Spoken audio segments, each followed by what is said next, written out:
Mm. Namo tassa bhagavato arahato samma sambuddhassa. Namo tassa bhagavato arahato samma sambuddhassa. Namo tassa bhagavato arahato samma sambuddhassa.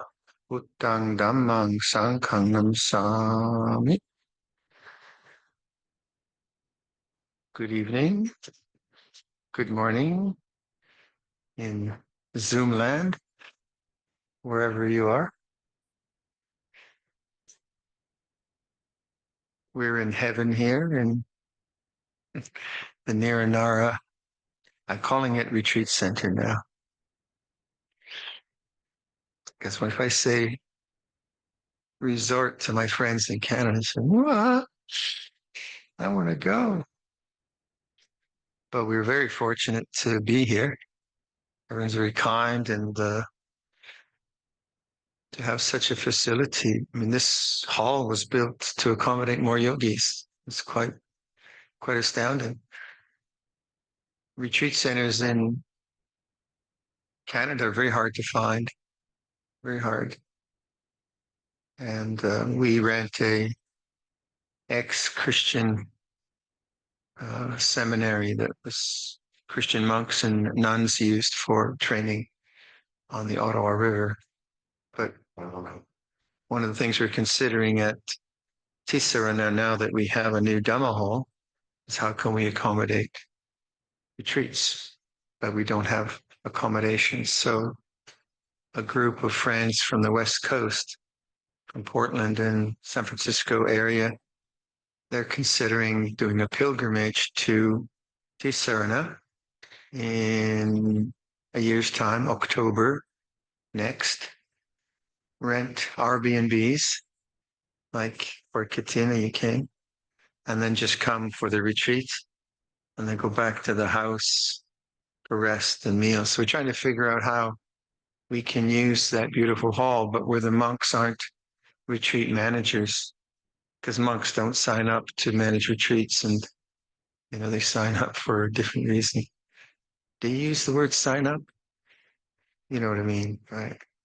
So we have a new meditation hall, thanks to the generosity of all of you, and it's a beautiful hall. Really, trouble is I haven't driven it yet because after the day after the Katina, I was off to San Francisco for their Katina, so I'm looking forward to getting back in January and doing a long retreat there.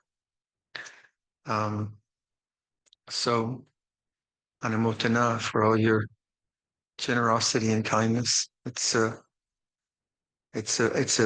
very simple building, but a very elegant, I would say, in its structure, and the workmanship is really very, very beautiful to behold. And Ajahn Chah, you wonder about beauty, and I think a lot about beauty and craftsmanship because I like to make things, and I look at how things are designed and so on, and I often think about why do we humans, and I've often spoken about this, why can we perceive beauty? Have you ever thought about that? Like as human beings, like the squirrel. Does the squirrel look at the tree and think, wow? Maybe it thinks, wow, there's a lot of nuts in that tree. But probably the squirrel's vijnana is very utilitarian. Where's the food? And how can I breed? Or something simple like that. Yet we as human beings, we can appreciate shape and color, and it doesn't have to be in the way of greed. And one of the things most of us have noticed when we meditate and our minds become silent, we perceive beauty, don't we? You come out of a meditation hall and your mind is quiet and things strike you as beautiful. And I don't see that as tanha. Like tanha would be the simulated beauty of a new car or a new handbag, if we're doing handbags, or something where the manufacturers of goods know how to stimulate greed. And I remember I don't know much about cars, but as a teenager, you'd look at the latest design of a car. And I've heard that people do that with handbags too. But anyway, that's another story. But it was always amazing to me how in 2 years' time, those cars which looked really cool then, they looked old. Now, what's that about? How do they do that? Well, that's manipulated, propagandized beauty, I would say. But does an orchid ever look? It can look old, I know, but does the beauty of an orchid ever really look like last year's orchid was better than this year's orchid? So natural beauty to me is more like eternal. And where I touch that is when the mind is quiet and when the mind is not preoccupied with its own dramas and agendas. So what's that about? Why is that there? I ask myself these kinds of weird questions because it doesn't have to be that way. Beauty's not a necessary part of, maybe it is, I don't know. But to me, I'm always struck by the capacity of meditation to connect me to life in a way which is kind of strange because I'm just sitting here and I'm just trying to be quiet. And then I'm not out there. I'm not botanizing. I'm not a botanist checking out the species of flower. Probably that would make me less in touch with it. But when the mind's quiet, all of a sudden, I'm not in the way anymore. I'm not making judgments or I'm not analyzing. I'm not saying anything about the way things are. And suddenly the way things are significant. And I find it really, really interesting.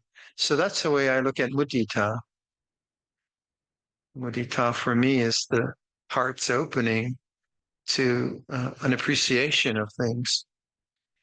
And that to me doesn't create greed. I don't then run back to Tisarna and buy 20 orchids or something like that. It doesn't create greed. Not for me. It creates more fulfillment and a sense of satisfaction and a sense of gratitude, these kinds of states of mind. So as I was saying, the Brahma Viharas for me are very, very important, but they're not sort of, I was talking to my cultural consultant, Yom Vibhuan here, and I always come back. I said, in Thailand, do they? And we have a little cultural discussion. So say with Metta Bhavana, um, culturally, the way it's often done is to prametta, right? So I think of a loved one and then I send them love in whatever mystical, magical way that might work. That's a cultural way that exists in all cultures. Uh, um, but when you look at what the texts are saying, they're saying you develop the mind or the heart or the type of citta, which is compassionate, right? So if one were to merely leave metta as a kind of intellectual practice, a thinking practice, that wouldn't be the opening of the heart of compassion. And what exists in yoga, like the yoga schools developed after Theravada, after the Buddhist teaching, Patanjali and such like. So the teachings on things like the chakras and the energy systems that you find in the yoga schools, that postdates, from what I understand, postdates Buddhism. So those ideas came later in Indian culture. But Theravada culture kind of fixed its doctrine pretty early And then it was in competition with other doctrines in India. And so one of the things that is interesting in Theravada Buddhism, there isn't any Qigong, there's no Tai Chi, there's no yoga, which to me strikes as kind of strange because all traditions have body movement, they have energy, it all exists. So I'm like, well, where is that in Theravada? I don't know, but we pick it up. We all do yoga or we do, what do we do? Beep, boop, in the mornings, which is for me, Niranara. That sound is Niranara, definitely. But we use Tai Chi, and so we use those different systems. So where did it go in Theravada? Have you ever thought about that? Well, I think Theravada is a very intellectual um, doctrine. When you look at the text, it's really, really intellectual. And how do texts get manifest? The intellectuals are writing them down. Luang Por Chah never wrote anything.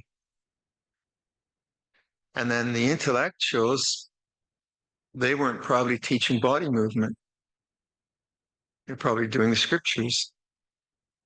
So there is one whole part in a Theravada tradition which is kind of missing, because that's the part that would have been transmitted person by person, person by person, person by person.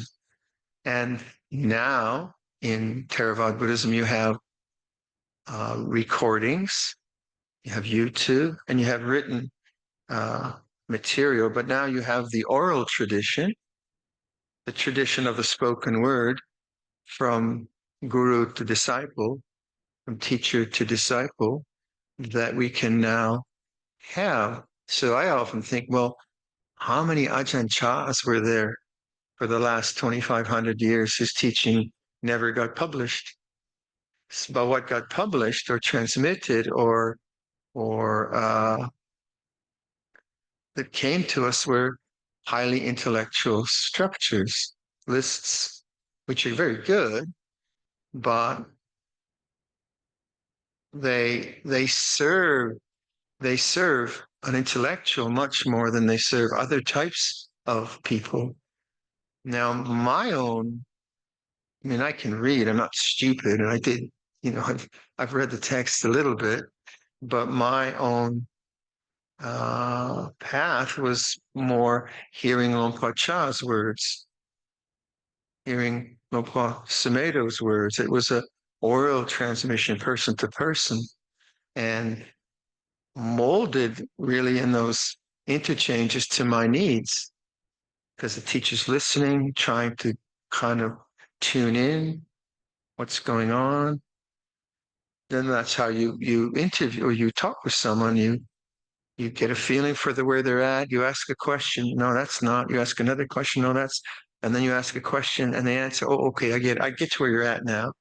And then there's real teaching. So real teaching takes place in the context of listening and dialogue.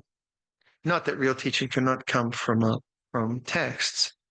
And that's my very good fortune that I've had fantastic teachers. But also now we have the gift of YouTube, where we can hear Luang Por Sucitto or Luang Por Amaro, or every week we get a talk from Luang Por Sumedho. I mean, it's fantastic. I know we complain about the internet, but that's a great deal. So we have the life of the teaching now from the human being, from the example that, like, if you've listened to Luang Por Sumedho, what strikes all of us is his humility, where he will portray his own difficulties in embarrassing detail. I found that so open and so honest and so uplifting. Not because he says I was great and then I got greater. He doesn't say that. I said I was pathetic, and then I struggled and I struggled and I had a good result. To me, that's the kind of oral tradition. So then in terms of the Brahmaviharas, when you get them, if you get them from Visuddhimagga or the different lists that we have, they're presented in an intellectual way. But for me, compassion is certainly not an intellectual exercise. And certainly I don't like the prayer part of it is to me not, it's pretty insignificant, really. I think if I can be a good person, then that's going to radiate good enough. I like to think of people. I like to send them letters and say, hey, how are you doing? Is everything okay? And I'll put, or I in my own letters, I'll say, oh, I'm going to be teaching a retreat. Pray for me, as a kind of a joke. So there is that. But in terms of what we're developing meditation, it's in the stream of consciousness. There are wholesome states of mind, neutral states of mind, and unwholesome states of mind. And in that stream of consciousness, we can be aware that this is wholesome and this is unwholesome. We have that capacity. And we try to develop the wholesome and abandon the unwholesome. Simple enough. So then metta bhavana is a wholesome state of mind because it's not selfish. It is connected. It's not about tanha. It energizes us. It gives a way of relating to each other. It makes us happy. So the way and this came up, the way I've developed the Brahma Viharas is by being aware of the body, not by doing lists. So when I tried Metta Bhavana with the list, you do 3 friends, is it you do? And then you do maybe an enemy, is that right? And then you do a neutral person. And okay, that's reasonable. Great. Never worked for me. But when I look at a picture of someone that I have affection for, then I can feel, oh, affection is here. And when I look at a picture of someone I dislike, maybe a politician south of the border, never mention it, I didn't say it. Then I can feel something else. Like I can feel disgust maybe or something. And that's an interesting one, to look at a picture of someone that I might have no real respect for, and then just hold that and then say, yeah, but this person suffers too. They also suffer. So a politician suffers the suffering of a politician. A poor person suffers the suffering of a poor person. A rich person suffers the suffering of a rich person, etc. A king suffers the suffering of a king. And a monk suffers the suffering of a monk. And so in terms of wholesome and unwholesome, I can see that if I hold on to a perception of hatred, I create myself. Not just that. So hating a politician, everyone in your team might agree that politician is terrible, or that person is corrupt, that person is a killer. Sure, everyone will agree with you. But if I take that position as me and them, then in stream of consciousness, what have I created? I've created a problem, because that hatred will then be the way another person of the same type manifests. That tendency to hatred will then manifest as well. And then eventually it'll probably manifest in someone close to me, and then maybe back to myself. So if you invest in hatred, you're investing in bankruptcy. Not bankruptcy, maybe jail time, right? So which doesn't mean that you like someone that is obnoxious or truly cruel. You don't like them. You couldn't like them, but you don't have to hate them. And that's the idea of metta. First of all, like there's many levels you can think about this, but the level of non-hatred is something that I can do. I can't, like a really good example of that when Pol Pot died. There's a picture in some news magazine of his funeral pyre, and he was burned with a tire. An old rubber tire was thrown on his body, and a few bits of wood, and he was burned. I mean, it's so pathetic. And he was a monster, a real monster of a being, not even a human. And Longpas Samedo, kind of out of nowhere, says, "Yeah, but his dog probably liked him." And we all said, "What?" And you could see he was kind of just playing with us, because hatred would be justified for someone like Pol Pot, wouldn't it? Wouldn't it? Wouldn't that be right? Huh? Yeah, but his dog probably liked him. That really challenged, yeah, okay. And then the mind, okay, here was a being that suffered. Here was a being that suffered. Now, I might not, like I had in New Zealand, we had a lot of Cambodian refugees, and I've friends of the monastery and friends since then who went through the hell of the Khmer Rouge. And so I wouldn't talk like this to them, but I can protect my own heart from grasping something and then holding it with hatred. And that is metta bhavana. That's about the way of the mind is functioning. So sometimes metta bhavana gets, or just the attitude of metta gets mistaken for liking someone. That's not it. I mean, we talk about the end of greed, hatred, and delusion, don't we? In that sense, anger, I don't think, is a big deal, unless you have anger issues, right? Anger is a flare up, right? It flares up and you've got the flu and someone pressures you, say, "Oh, shut up, leave me alone." That's not hatred. That's just heat. And we know with each other when it's just heat. We say, "Ooh, ooh, okay, okay, okay, okay." But when someone hates, then, oh, that's toxic. I don't want to be near that person. That's dangerous. So in terms of say, if I were to look at a picture of someone who would be quite despicable in the eyes of everyone else, I'd certainly feel that. I'd feel that here, kind of, or, and then I could look at that picture and then feel it and see, can I perceive this as someone who suffers? Can I do that? So in the midst of a perception, which is very, very strong, I can play with it because, I've got the space and time. If it's on the street, then that's different.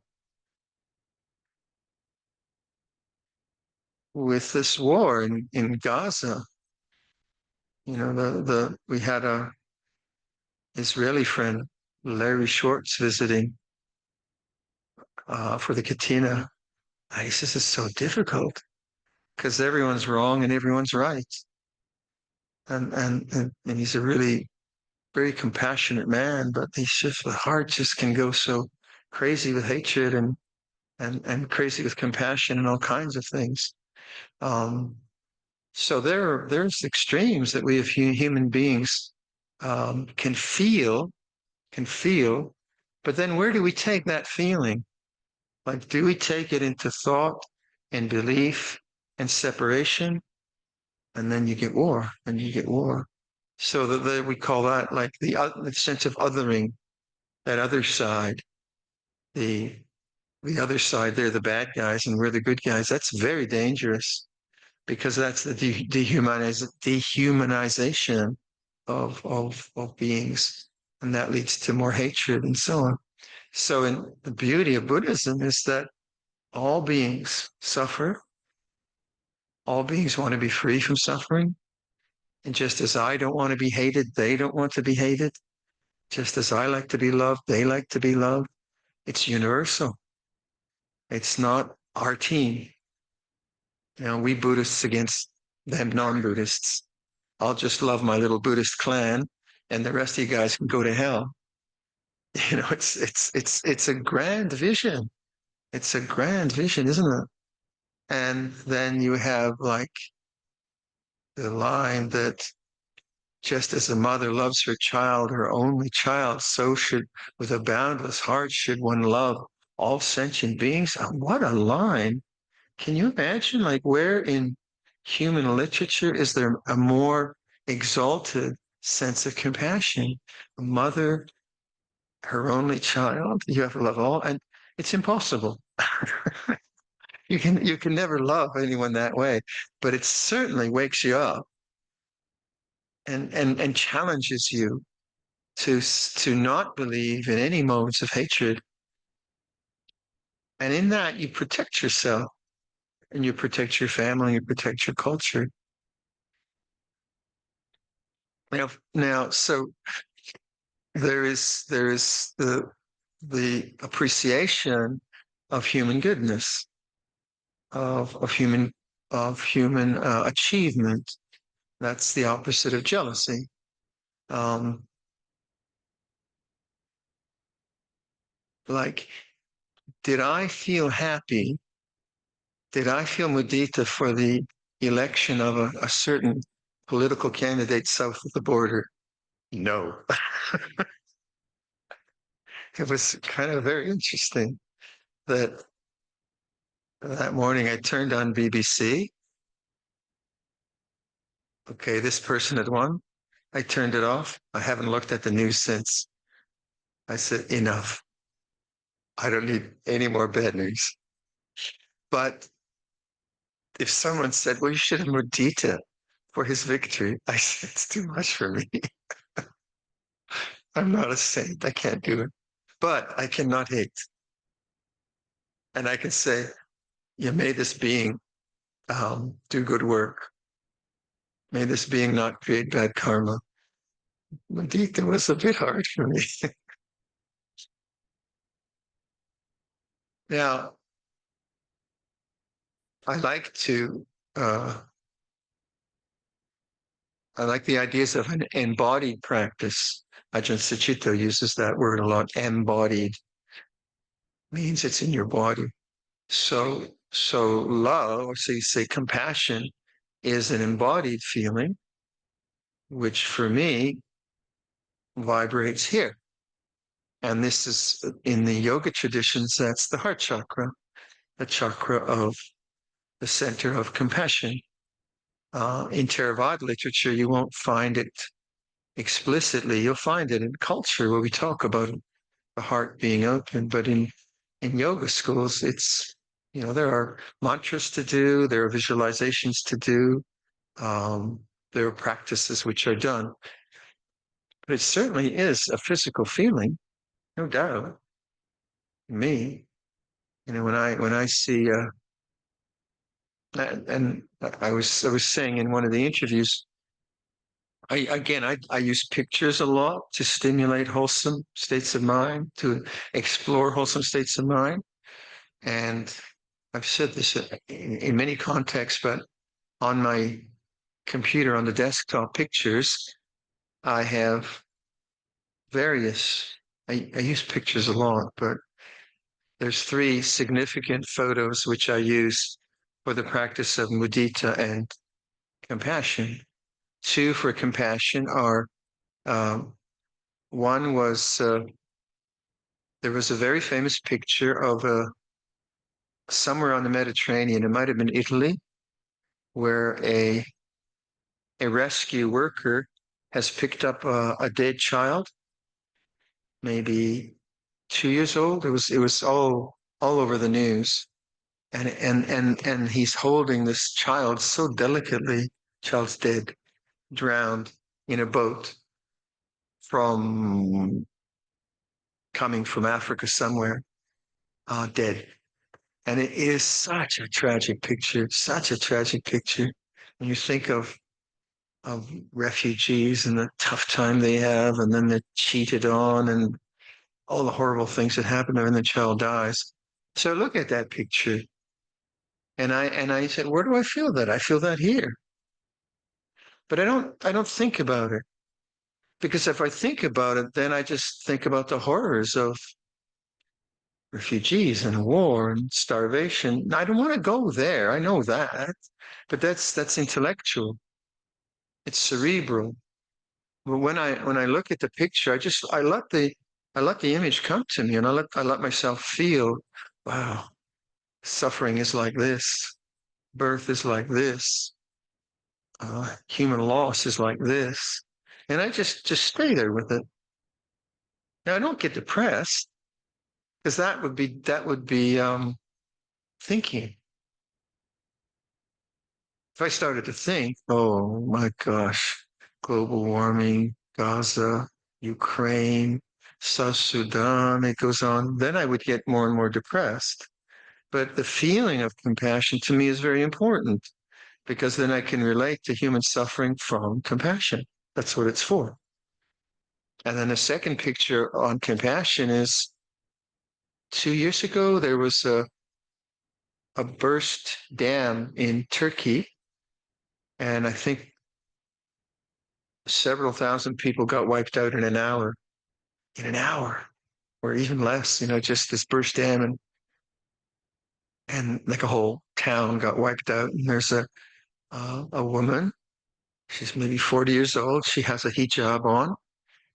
Um, and she's holding herself like this. She's just lost her whole family. Oh, it breaks your heart. That's the idea of it. So I look at that picture and I say, yeah, human suffering, it's like this. Human birth is like this. But I don't go to thought. I mean, that's a thought, but I don't go into proliferation.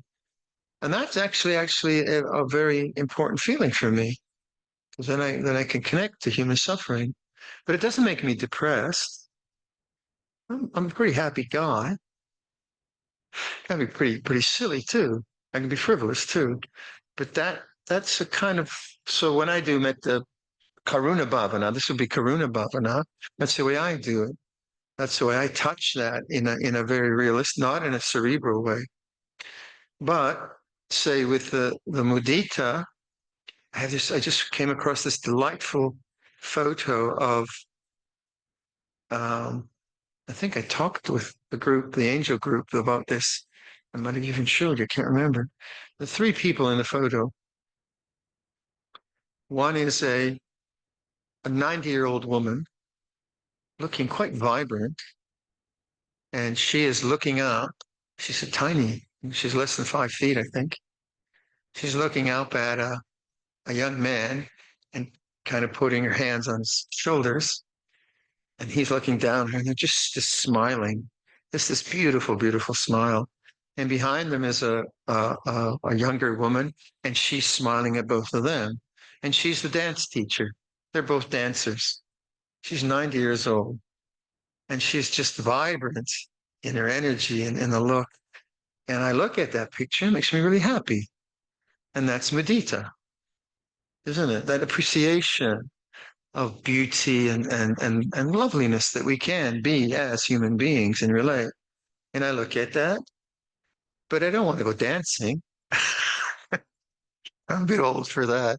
And I'm not looking for a dance teacher, honest, if anyone's thinking about that. He set me up an appointment at Siri Rod for a dance teacher. But I feel it here, don't I? Oh, okay. So an exercise like that literally opens the heart. Literally opens the heart. Now, what happens when you open the heart? You reference things like fear and desire. So not so much now because I don't suffer from fear and social anxiety, but I guess if there was a bear or something, I'd get my fear going or something. But generally, I don't. I've worked that through. But if there is any form of anxiety coming up, it also registers in the body, doesn't it? And this is what I mean by an embodied practice. You understand these things in your body, not just conceptually. And that is wisdom, isn't it? Wisdom isn't just thought. when I feel compassion, I know what that feels like. And that's wise to me. It seems wise, yeah. And when I function from that, it's a wise way to function.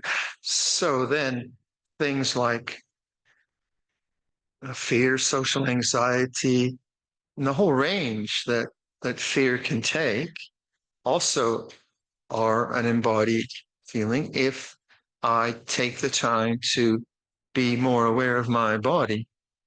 Now, and we were talking about this in the interviews, so that's why I'm kind of repeating this.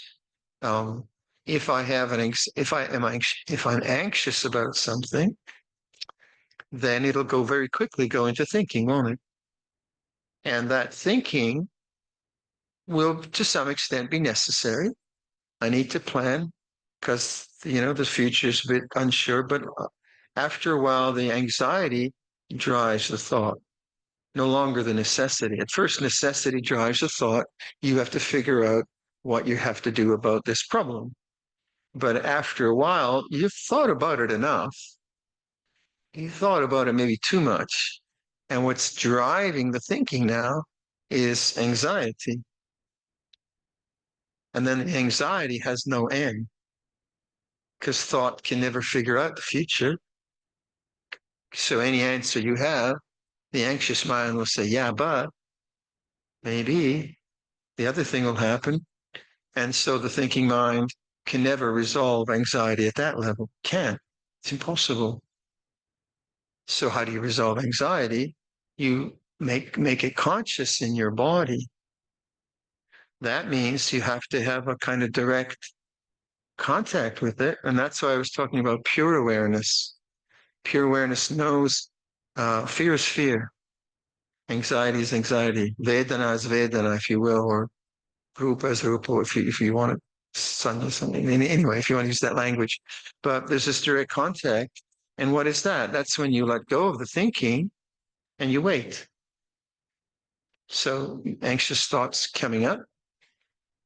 And this means you have to give yourself time. If you're so busy where you can never process your anxieties, well, then you'll probably get more anxious as you get older. That's karma, right? There's no free lunch here. So there's a price to pay for being anxious. And the price to pay is more anxiety. It's not your fault. It's just the law of karma.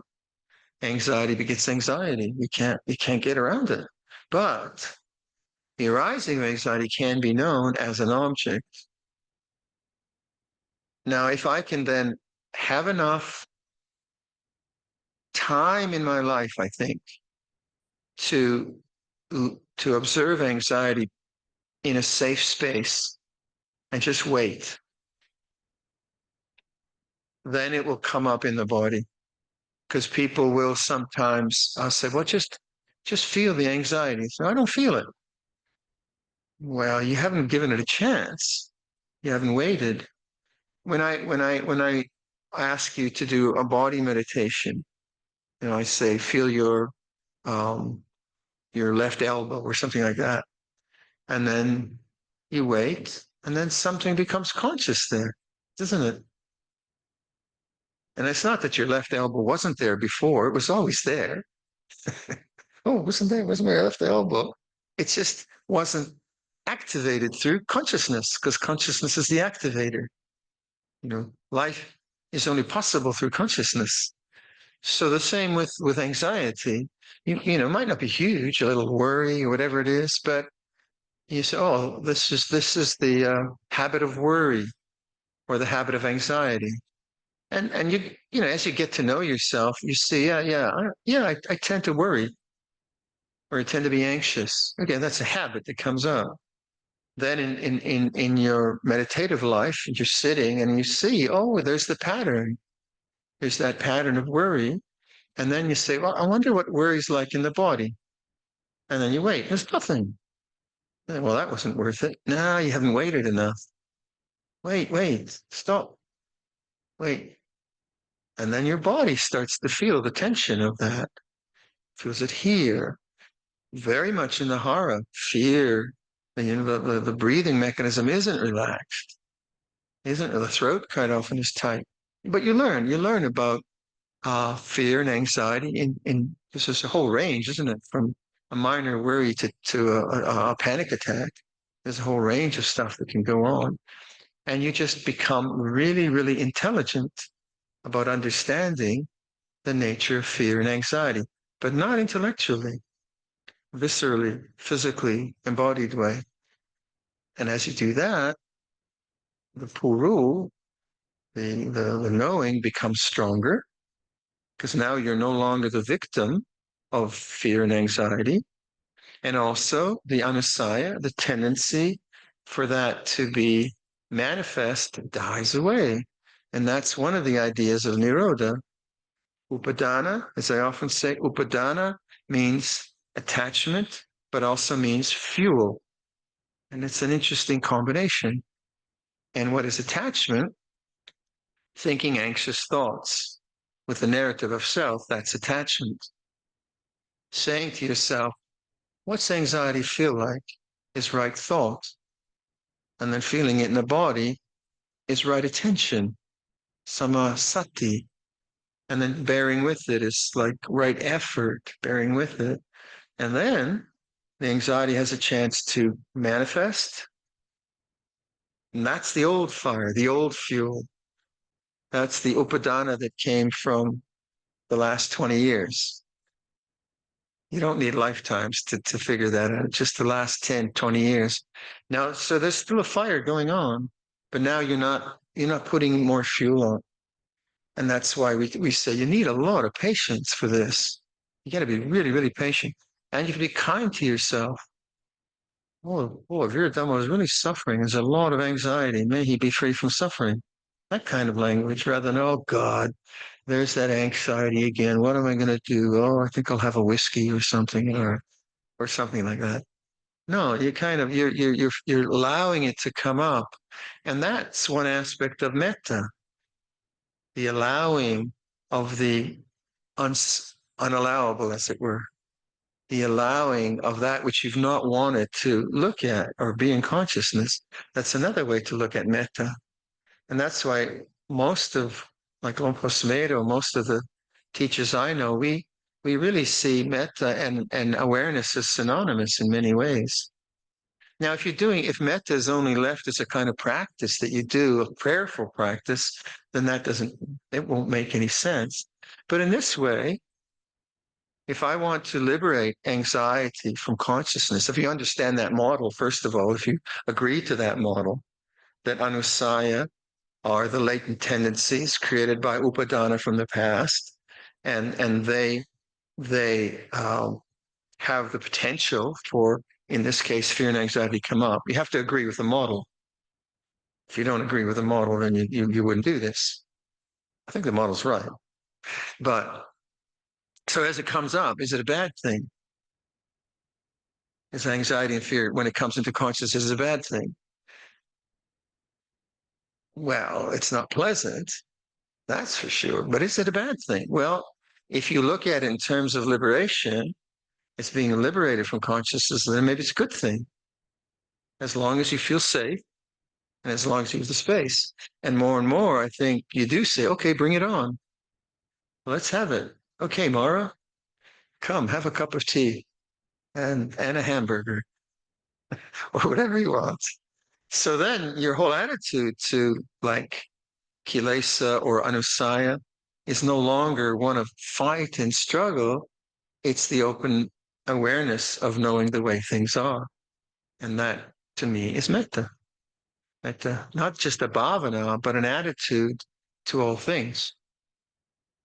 When you do that, in stream of consciousness, what's going on?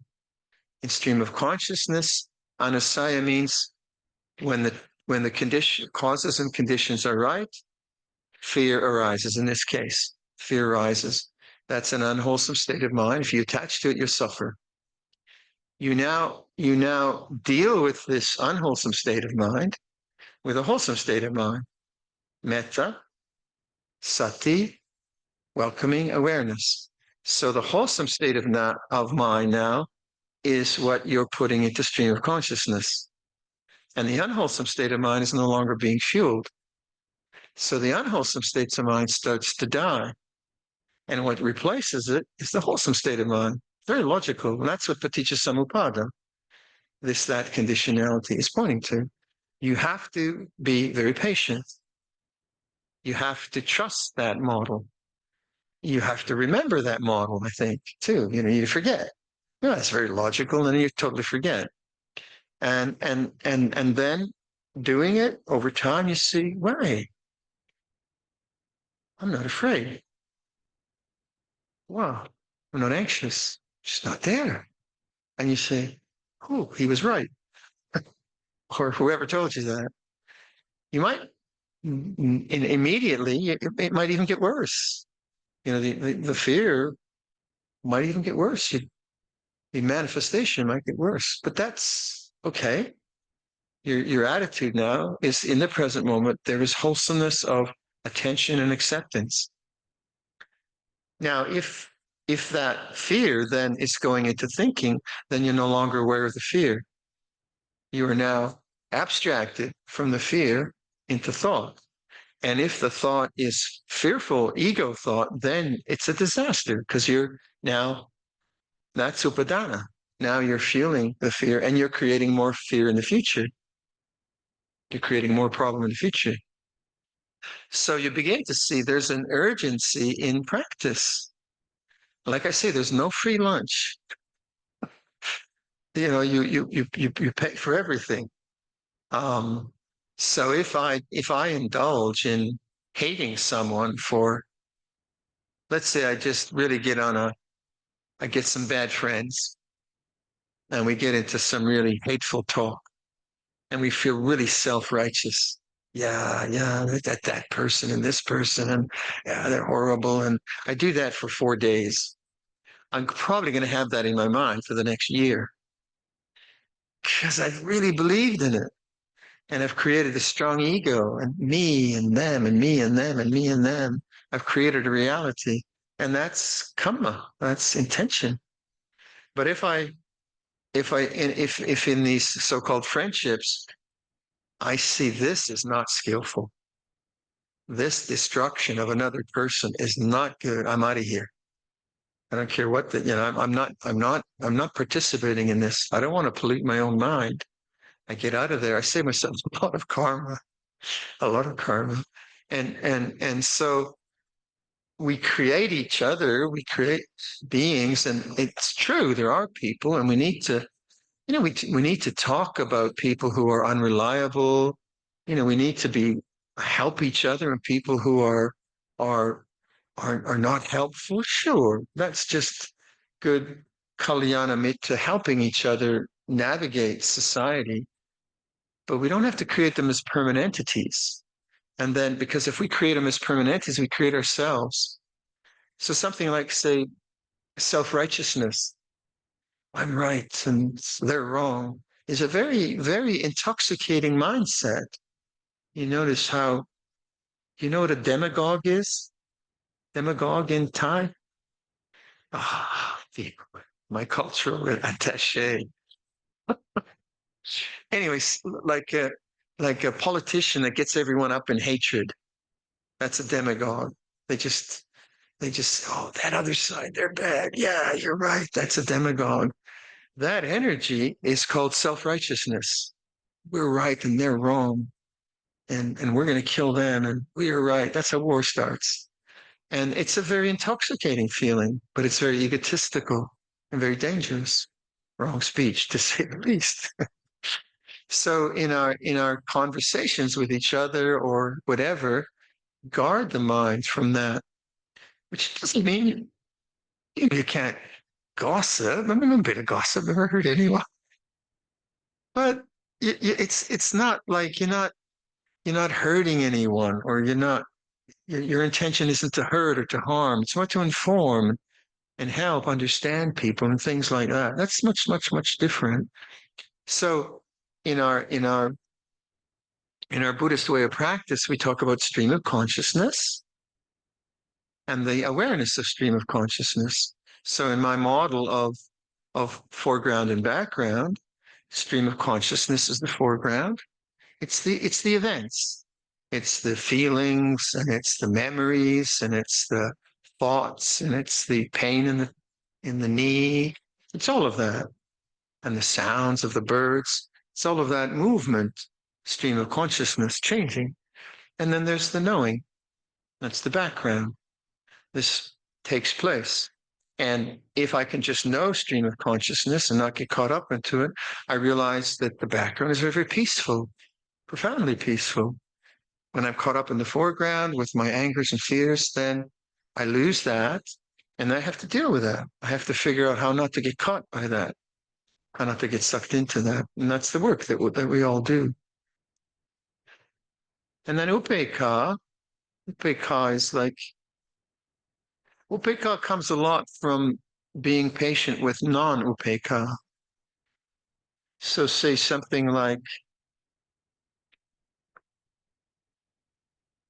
the arising of fear is certainly not a feeling of upekkha, but the knowing of fear and the acceptance of fear is the practice of upekkha, because I'm accepting something which is unacceptable.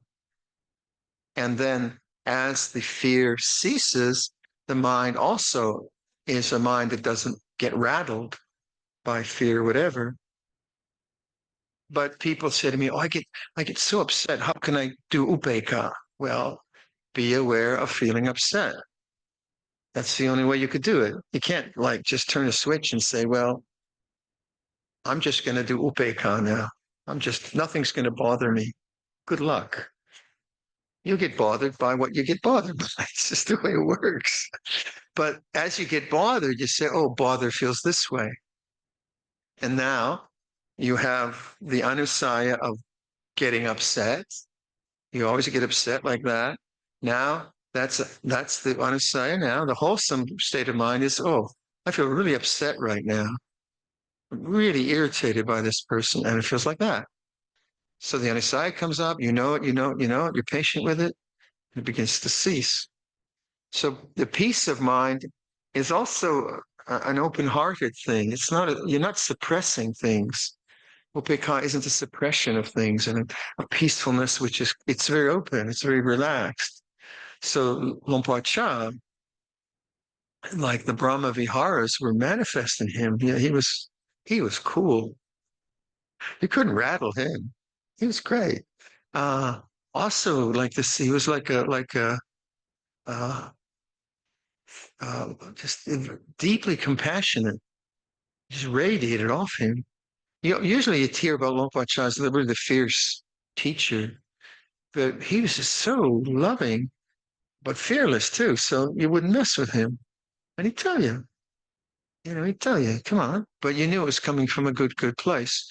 So for me, it was a huge example of the Brahma Viharas. That's why I say, what would an Arahant look like? Well, 5'2" with a big smile and a Thai kind of Cambodian face. No. Yes, that, but also it would look like metta, karuna, mudita, upekkha. So it would look like.